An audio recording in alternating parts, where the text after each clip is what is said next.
Assalamualaikum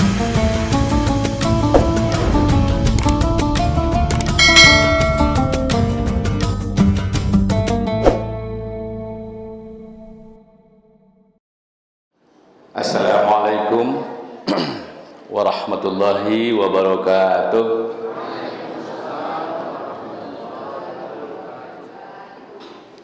Alhamdulillah alladzi ahyana ba'da ma amatana wa ilaihin nusur. Asyhadu an la ilaha illallah wahdah la syarikalah wa asyhadu anna Muhammadan abduhu wa rasuluh sallallahu alaihi wasallam la nabiyya ba'dah. Hamba Allah, kaum muslimin dan muslimat jamaah subuh rahimakumullah. Mari kita selalu bersyukur pada Allah Subhanahu wa taala. Alhamdulillah sampai subuh ini Allah masih memberikan kita hidup dalam keadaan sehat walafiat. Sehat Bapak Ibu.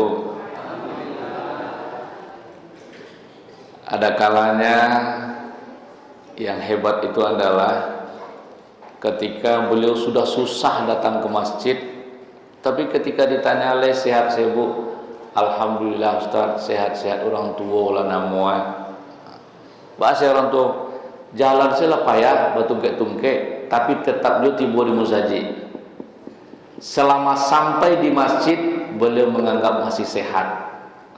Ini luar biasa.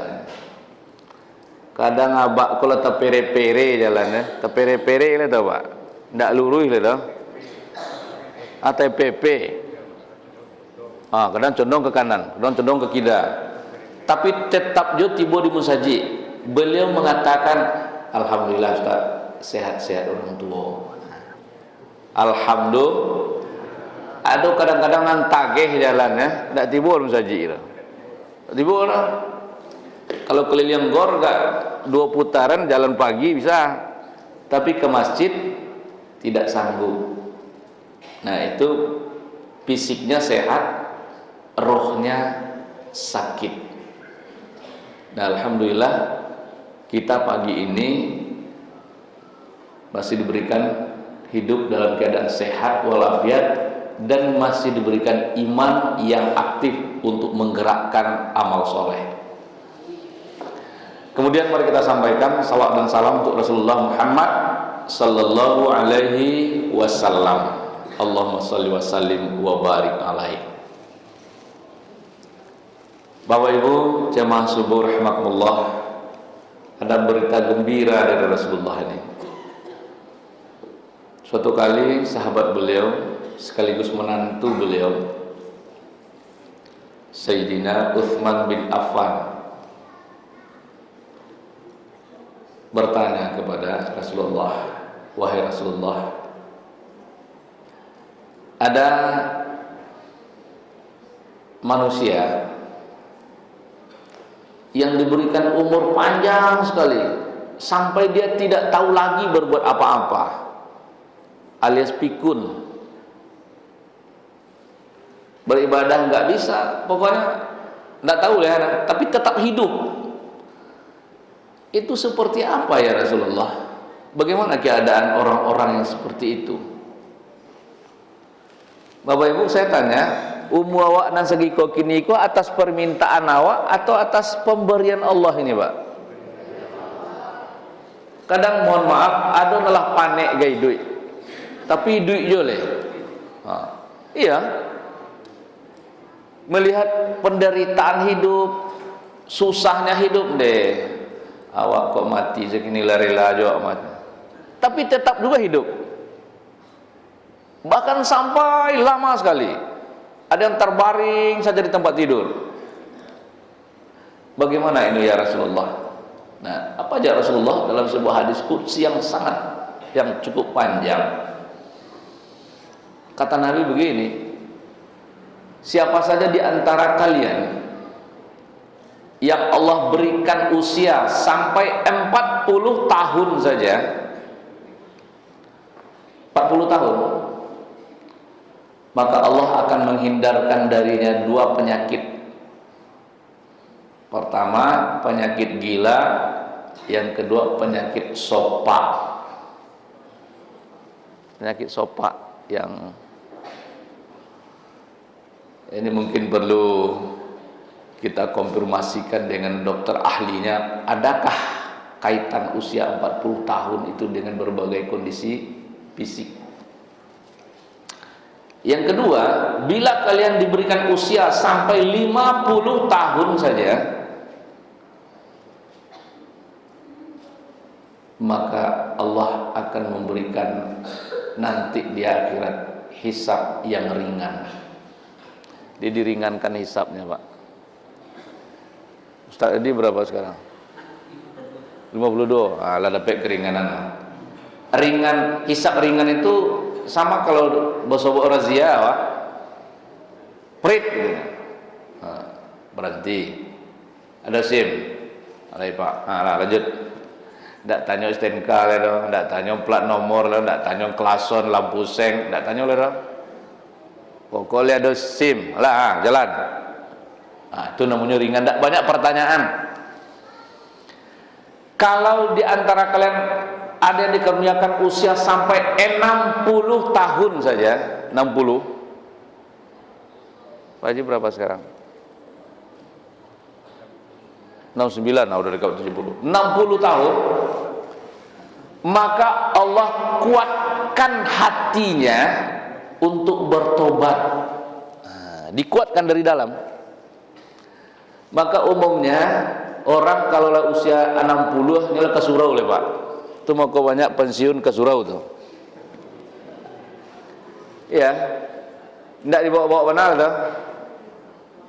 Karena ada kekuatan dari dalam. Ketika diajak juga yang aneh-aneh, enggak ada buat bola putih aja. Enggak itu mana awak ada. Wak surau lah itu. Dikuatkan dari dalam. Usia 60. Siapa saja di antara kalian yang dikaruniakan usia sampai 70 tahun. Nah, ini Pak Ji ini. 70. Maka orang-orang ini adalah orang-orang yang dicintai oleh para malaikat yang ada di langit. Maka elok-elok saya orang-orang kayak 70 tahun gobo. Mereka itu orang-orang yang dicintai malaikat. Kalau di negara maka malaikat yang berang kawak. Ini orang-orang yang dicintai malaikat ini. Bila kalian dikarunia usia sampai 80 tahun. Nah, 80. Yang 80 siapa? Ada, Pak? Mana? 80, Pak? Alhamdulillah. Ini rasaki warna aku mah. Apa kata Nabi kita? Orang-orang usia 80 tahun itu orang-orang yang oleh Allah hanya dicatatkan yang baik-baik saja, dan Allah tutup mata dari keburukannya. Dan elok-elok saya catat lah, yang buruk-buruk tutup mata aja Allah. Hebat ini. Jangankan Allah, kita saja manusia sudah bisa memahami orang-orang tua 40 tahun ini. Ketika beliau lewat nampak mangga masak randa hanya ambil situ mah. Tu kecil anak awak mah, nyu ambil dia abak tu mangga awak mah. Kaja mah, jangan leh, beliau lah gaib biasalah. Ya gitu kan? Tak ada berang orang noh. Iyalah, sentale mati macam biasalah. Ya, kita aja sudah bisa memahami, apalagi hanya mencatatkan yang baik-baik saja, yang buruk-buruk Allah tutup mata.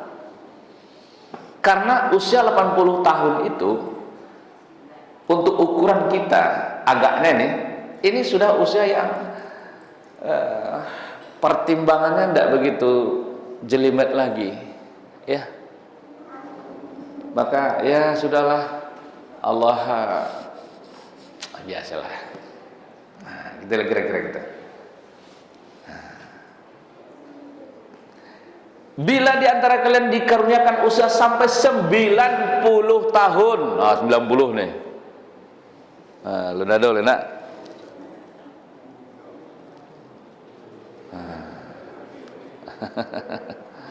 90. Maka kata Nabi, orang-orang ini orang-orang yang sudah diampuni segala dosanya.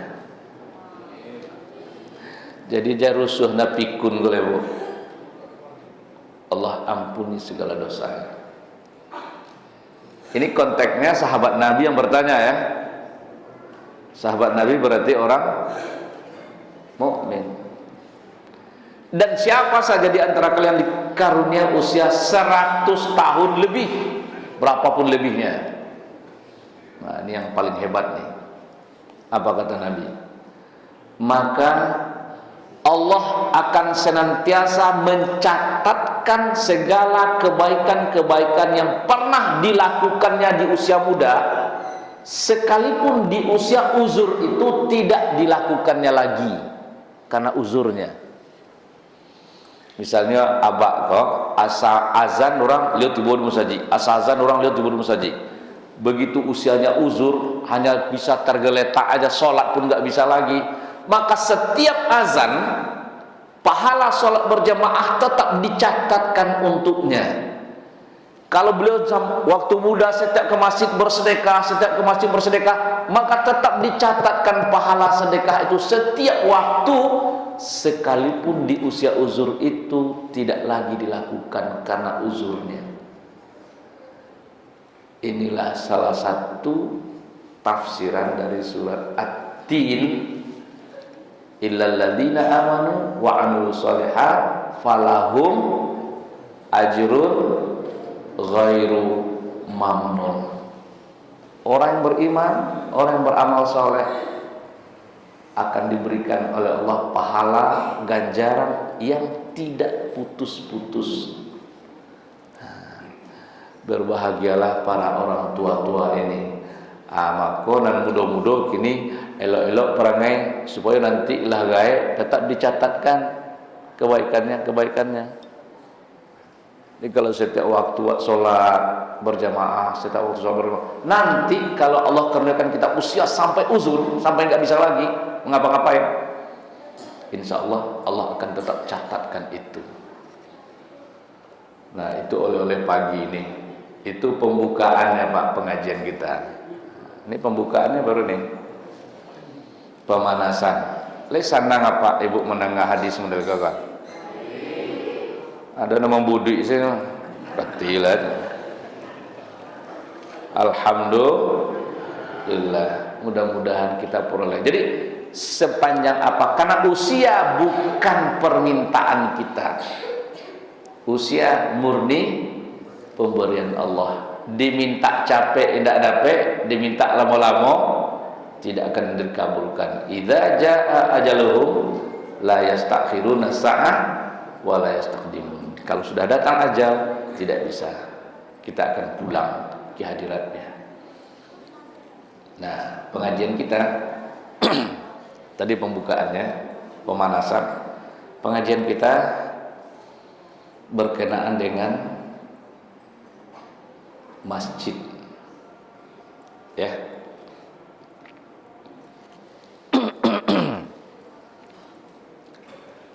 Tidak ada sistem di muka bumi ini yang mampu mengumpulkan orang 5 kali sehari dalam jumlah besar. Tidak ada.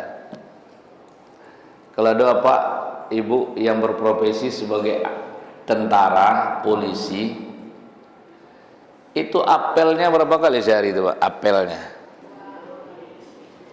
2 kali atau 3 kali lah paling banyak. Kini kan tahun politik nih. Kalau dulu caleg-caleg ingin mengumpulkan orang, nyhubungi Pak RW, dia bisa dikumpulkan warga Wak, adon ke disampaikan. Apa pertanyaan masyarakat ke Pak RW? Kira-kira nang kau tanyaan Pak? Tanya Pak Mundan. Nang kau tanyaan ke Pak RW yang menyuruh hak berkumpul gua. Apa nanya bau iya kan? Nanya bau dek caleg gua aja. Nanya tawaran kau apa? Suruh-suruh kumpul lama saja. Lain membawa sembakonya. Kalau gini tidak bisa ngumpul-ngumpul orang, tidak mudah dan itu berbiaya. Tapi di sistem agama kita ini yang menakutkan sebenarnya bagi orang non-Islam. Islam itu punya sistem mengumpulkan orang dalam jumlah besar bisa 5 kali sehari semalam, Pak. 5 kali. Coba lihat live nanti hari ini siaran langsung Mekah Madinah itu. Kira-kira Bapak Ibu, menurut Bapak Ibu berapa orang yang hadir setiap waktu di Masjidil Haram untuk sholat berjamaah ini? Ada enggak 200 orang? 200 ribu? Kalau Ramadan ini diperkirakan 1,5 juta orang sekali sholat, dan itu berlangsung 5 kali. Coba bayangkan 5 kali bisa mengumpulkan orang tanpa iming-iming sembako dan amplop untuk pulang. Maka ada orang Yahudi, dia terkesima setelah ditelitinya ajaran Islam, dan Islamolog, dia mau belajar Islam sejadi-jadinya. Apa komentarnya? Andai kata tahulah umat muslim betapa dahsyatnya masjid buat mereka, tidak akan ada umat lain yang bisa mengatasi umat muslim ini di muka bumi. Tapi untunglah katanya umat muslim kolai banyak lo nenengak. Iya, engak itu bahasa Ambo semua, tidak bahasa Yahudi itu. Kok tahulah ini 5 kali, Pak. Andai kata ada yang ingin disampaikan kepada umat Islam ini 5 kali disumbe ke telinga. Dan dia ternyata ketika hadir ke masjid itu dorongannya apa? Karena panggilan Tuhannya umat Islam itu apa? Berkumpul. Kalau kalian berkumpul sholat berjamaah di rumahku, di rumah Allah ini, apa yang dijanjikan Allah ke kita? Kemenangan. Hayya 'alas shalah, hayya 'alal falah. Kalau kalian ke sini, kalian akan menang. Tu mako kalah tarih awak di negari awak ko Pak, awak banyak nama engak-engak saja. Ketika dipanggil Allah untuk ke sini, kita malah mengengak-engak. Bahkan ada yang tega-teganya mengatakan panggilan Allah itu sama dengan gonggongan anjing. Pernah ada yang mengatakan itu, Pak? Orang lain sangat ketakutan nih, Pak. Itu makanya hari ini pertama kalau bisa wah jangan sampai ada sholat berjamaah kok kalau bisa. Tidak bisa, itu dilarang dong. Maka diupayakan saja jangan bicara politik di masjid. Ya kan? Kalau bicara politik di masjid itu namanya politik identitas. Pokoknya mereka ingin memadamkan cahaya Islam ini dengan berbagai cara, biafwahim, dengan mulut-mulut mereka, dengan sistem-sistem yang mereka buat. Ya. Dilarang politik identitas. Yang tidak boleh itu identitas palsu, ya. Ijazah palsu. Karena dulu kawan berijazah palsu mah. Tidak bisa menunjukkan ijazah asli. Kalau tidak bisa menunjukkan ijazah asli berarti ini menakutkan nih Bapak Ibu. Menakutkan buat orang-orang kafir. Masjid. Maka kalau kita masih tetap tidur terlena, tidak juga tersentak kesadaran kita, memang kita hanya layak menjadi makhluk yang tetap kalah di mana saja berada. Karena orang lain itu herannya begini, masjid mereka banyak sekali, dan semangat membangun masjid itu luar biasa. andai kata setiap sholat semua umat muslim itu datang memenuhi panggilan Tuhannya, dan Tuhan mereka itu menjanjikan kemenangan. Tidak kemenang tuh Pak. Ini gambaran sebenarnya, gambaran real kehidupan kita berbangsa, bernegara, bermasyarakat. Kita lihat dari sholat berjamaah inilah. Nah, ada yang memang ya sholat berjamaahnya tabok rendong gitu, karena arus. Kalau tabok arusnya sholat, misalnya bulan Ramadan orang ke surau sadoalahan. Le ke surau Pak. Justru kamu tas boleh orang surau sudah amat. Justru mau talenya, atuh ke surau lah Pak. Nan tabok rendong, kau tiba di suraunya mau tay mah. Hanya berpindah sampai, karena kawan mau tanya di lapau tadi ke surau. Pindah di purui kabun kau dong. Kalau di purus kebun ini amboli dari hati kau kan agak panjang menampak dan bawa. Kalau apa kan nampak warna sadolah. Dan mau nampak sadolah. Yang saya pahami wajah-wajah kita wajah-wajah ahli surga semua. Wajahnya Pak. Perangai ini lu tahu gitu. Enggak Pak. Tapi kan Allah wajah kan Allah Pak. Minimal wajah lah.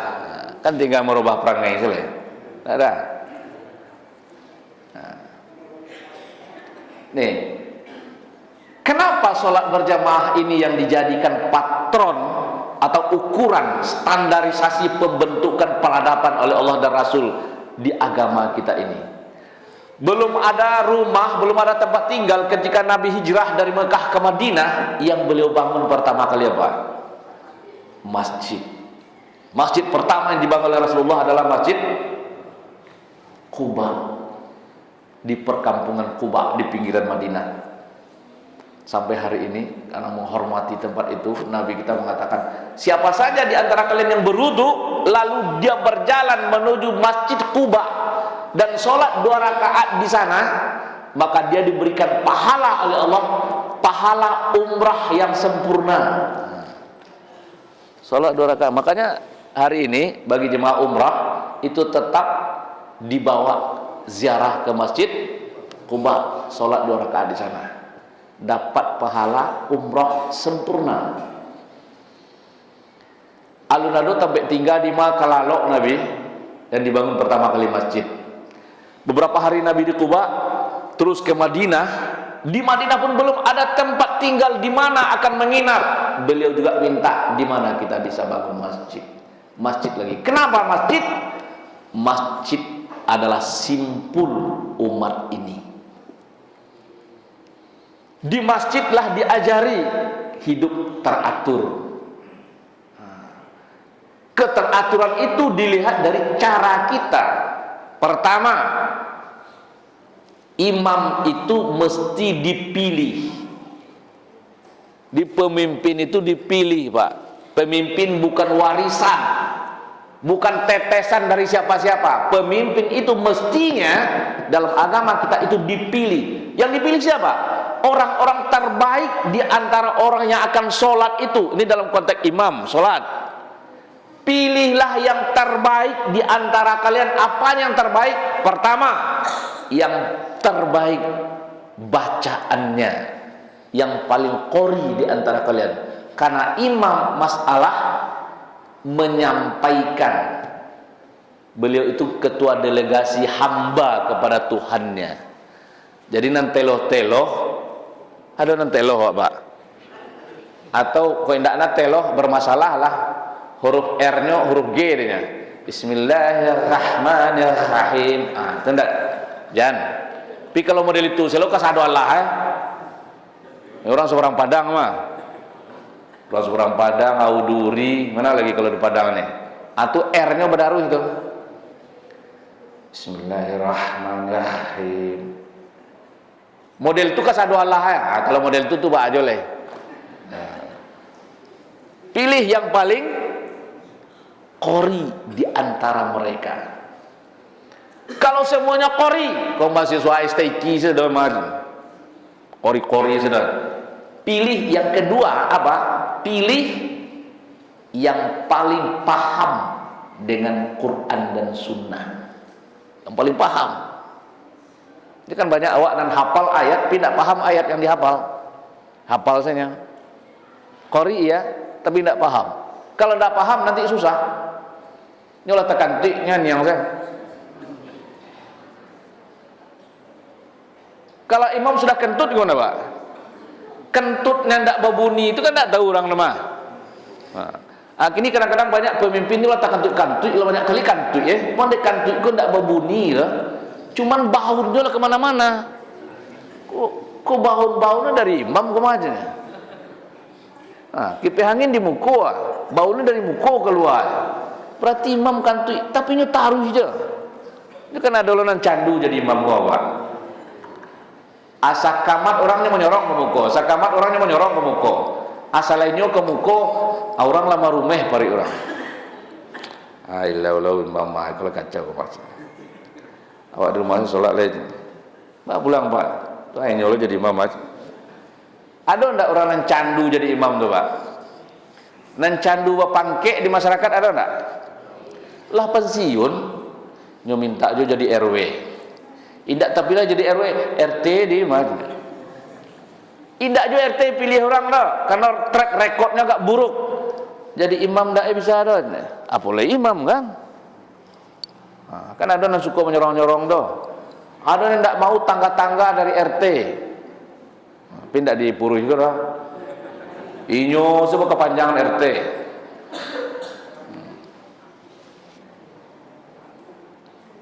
Ya. Kemudian dilihat apa himbauan imam sebelum sholat kita dirikan. Seperti tadi. Saf lurus. Kini saf awak konan tidak teratur, karena tidak teratur sangat mudah awak dikacaukan oleh orang lain. Saf berkelok-kelok, jarang-jarang. Kalau rapat, apa filosofi saf rapat itu? Kata Nabi, kalau saf itu jarang, maka setan ada di antara kalian itu. Apa tugas setan? Tugas setan apa? Membisik-bisikkan hal-hal yang terus mengganggu.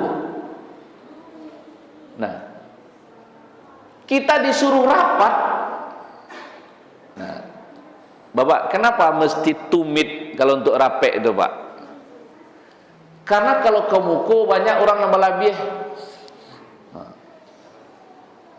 Iya kan? Tumit yang jadi patrokan katakanlah ujung tikar. Kalau tumitnya sama di ujung tikar, tapi tumit batas tumit itu sana, insya Allah itu lurus tuh. Walaupun paruitnya tidak lurus. Karena paruit ada nang gambung, ada nang sedang elok saja. Ini tidak paruit ukurannya dong tumit. Tumit. Nah, ada orang yang mohon maaf menganggap beliau itu jatahnya di saf pertama.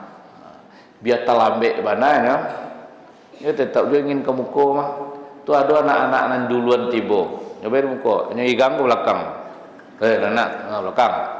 Kau tempe abak kau macam. Kan tak ada model tu skor Pak. Kau ada lu abak-abak nak megang anak-anak. Saf depan itu untuk siapa? Untuk orang yang pertama datang. Kalau terlambat, berilah hatilah di belakang. Waduh lu mencater tampe. Lu masuk mau garik lah nyonta mau kena ke surau. Sejadah letak. Pambo kemana? Kebetulan netek kau tiba tamunya dari kampung. Tidak ke surau liu malam tu dah. Orang lah panik gara-gara sejadah gua dah. Kadianjak liu berang, tidak kadianjak nyota ado. Tidak boleh mencatat. Ini bukan kapling-kaplingan ini. Ini buat orang yang akan menyembah Tuhannya. Yang pertama hadir dialah di saf terdepan. Kemudian kalau kita keluar dari saf karena ada sesuatu, Bu, ini misalnya nih, sholat sedang berjalan, awak tekantui, kantui awak ya ndak berbunyi, dah awak sen tahu serang, baunya lain ndak meriangi loh, baunya lebih biasa-biasa saja, standar. Bau standar ke mana kau? Tapi nan jale subalah menyobalah lah tahu kok. Wah don tekadi macam. Karena udara terkurang. Lalu bagaimana kita bersikap? Awak di sak depan lah. Kamu lompe awak dilompati apa gua? Nan lain ndak kamu gaduh orang dilompati nama kau pembatas ini. Awak rusuh lo ketahuan. Nah, kau ketahuan aku awak tekadi macam. Kalau lalu ke belakang sah penuh. Tu balik dan jaleh, solat kita sudah batal. Kalau solat kita batal, berarti tidak sah. Awak posisi di tengah-tengah. Tu balik, lay boleh awak pura-pura saya dulu solat, Pak Ustaz. Nan tahu kan awak aja tonalah saya mah. Teman-teman tidak tahu. Boleh untuk menjaga kekhusukan orang sabalah menjualah. Tidak usah dia tahu loh. Buat tekan tu ya. Tidak usah. Apalagi ke jalan ke belakang, dilangkah-langkahi kepala orang. Bekonya kece bisu. Oh ni jadi mukul aja. Jawab pengantui. Jadi itulah terjadi. Ada, mohon maaf, ada mudah-mudahan dia tidak ada saudaranya di sini. Ada di sebuah tempat saya mengaji rutin subuh. Ndak syukur ya. Ndak, boleh ada tempat celai. Itu ada ibu tu yang benar pengantuk benar wah. Lah panik sebelah menyebelah dia. Asa solatnya tak kantui. Kantui itu karena ada penyakit, ia busuk loh. Jadi jemaah lain menganggap kami ada masalah besar Ustaz. Masalah besar apa itu Bu? Disampaikan masalahnya. Sampailah ibuku sendiri mengatakan, tu bahana rancak Ustaz, indak solat jemaah ambo atau ambo tetap saya solat jemaah atau bilang ambo di rumah, anak aman dan lain rancak amak di rumah. Karena tiuk solat pun nyatakan tu ya. Jadi rusak lo dan lain. Anak lain kau tagak-tagak saya dulu kalau lakaman nyusun sah orang lakamat orang tu balik no di maitek kau tagak, di maitek kau tagak. Dia menakutkan. Kalau itu tagak solat senang, orang kemari satu Allah. Tentu tidak mungkin lo tinggal seorang lo. Jadi saya sarankan ketika itu sebaiknya ibu di rumah saja. Yule tidak buat, justru aman orang lain gara-gara ibu tidak ada. Karena ada penyakit. Daripada melangkah-langkahi, mudaratnya jauh lebih besar buat yang lain, maka dibolehkan ketika itu ibu terus saja sholat, padahal sholatnya sudah tidak lagi sah, tapi kawan kan tidak terganggu doh. Sebelah menyebelah tetap aman. Tidak usah dibisik-bisikin lo ya. Awak kanti, awak pura-pura sini. Jangan. Itu justru yang merusak. Oh kau tak kanti ya, pasti dia busuk. Jadi itulah terjadi pada Allah sedang sholat. Ya, hindari melangkah-langkahi orang lain. Kadang kita lebih mau melangkahi melewati orang sholat daripada melewati orang berdoa. Ada orang sedang berzikir berdoa, kalau lalu di muka gua, asalkan bila aku sedang sholat gua, malah dia di depan orang sholat lewatnya daripada depan orang berdoa. Tidak lagi butuh tempat yang di depan ini. Orang sholat masih butuh, maka boleh kita menghalangi kalau sedang sholat. Ada kawan kelewat, dek sama-sama yang tidak tahu, lu tapuk lu tangan gua, mana gua aja. Jadi you perlu juga mengaji-ngaji ke Pak. Tibo lah nak Pak, kamu saja kalau ada pengajian, kau sudah sholat pulang, tibo sekali-sekali mau masalah, awak masalah mah. Mengapa tadi ini? Iya, awak lalu nyambi ambil aja bentuk pagar rumahnya usko cina. Indah, ini sedang sholat apa lewat situ. Dan ada sunnahnya. Boleh. Dek kanti kau, tahu kanti pak?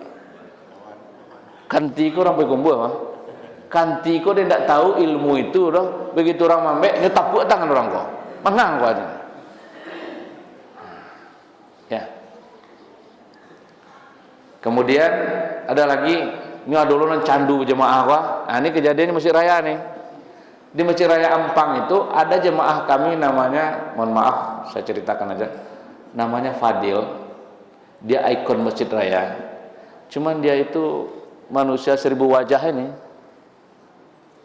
Tidak standar loh.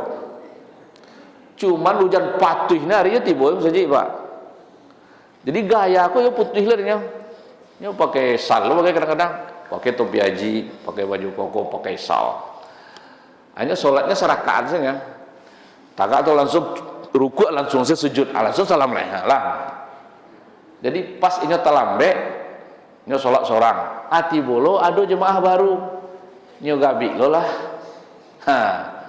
Bau padil kau. Mana kau aja? Lah di KCN orang yang sudah sholat kau, Pak itu tidak standar Pak. Jadi ke ini oleh. Cuma nampak kau dek candu jemaah kali. Ya tetap dia kui. Baru sudah. Pak, Allahu Akbar. Ini rukuk langsung saya sujud. Ayolah salah apa salah tumpang kapal Pak macam. Jadi kalau mau berimam liek-liek je lah Pak. Ya, boleh awak talambek bah. Kadang-kadang ada yang tidak standar pakai. Awak lah menggeruntung seorang sudah mati. Ya awak nama ikut mah. Tak bisa lah orang salah nah. Kadang ada awak nama ikut. Oh, capek benang matnya. Pada orang tidak ada menyuruh diikuti dah, nyuruh seorang. Jadi kalau nak model-model itu, yang jelas-jelas datanglah lebih awal berjemaah dengan imam yang standar.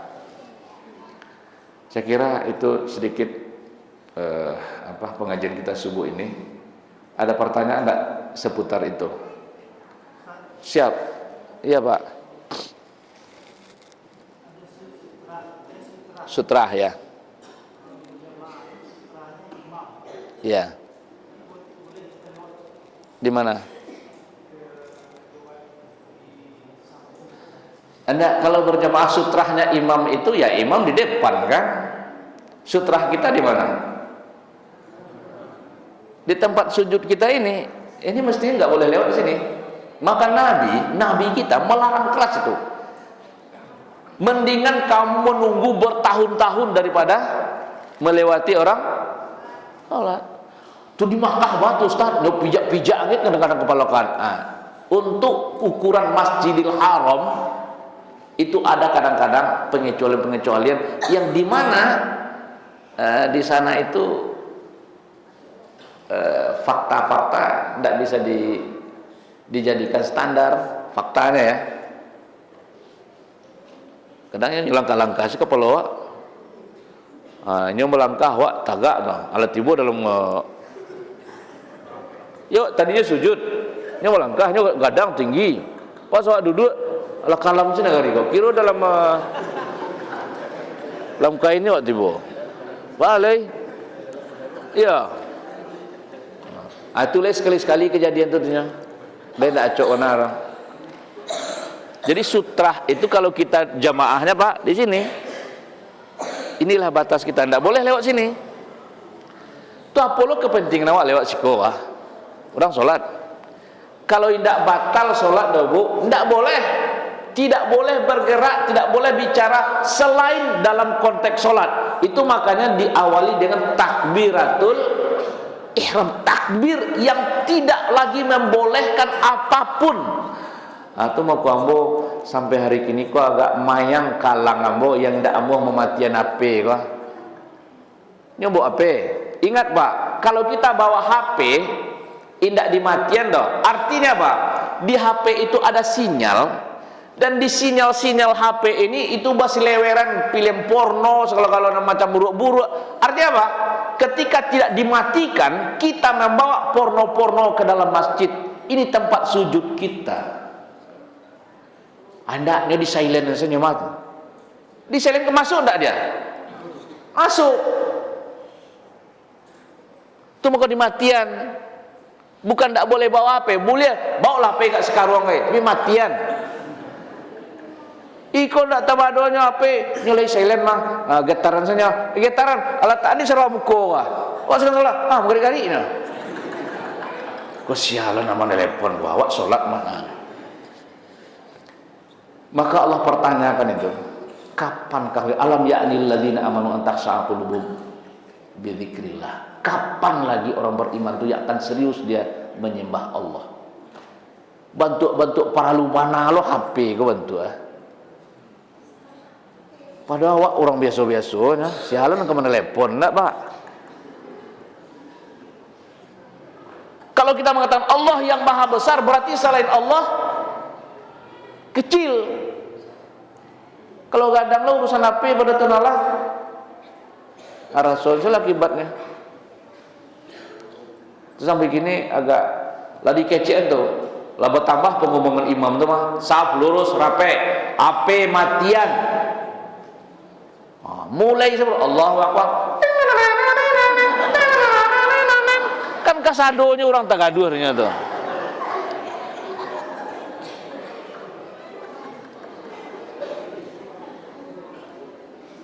Assalamualaikum warahmatullahi wabarakatuh.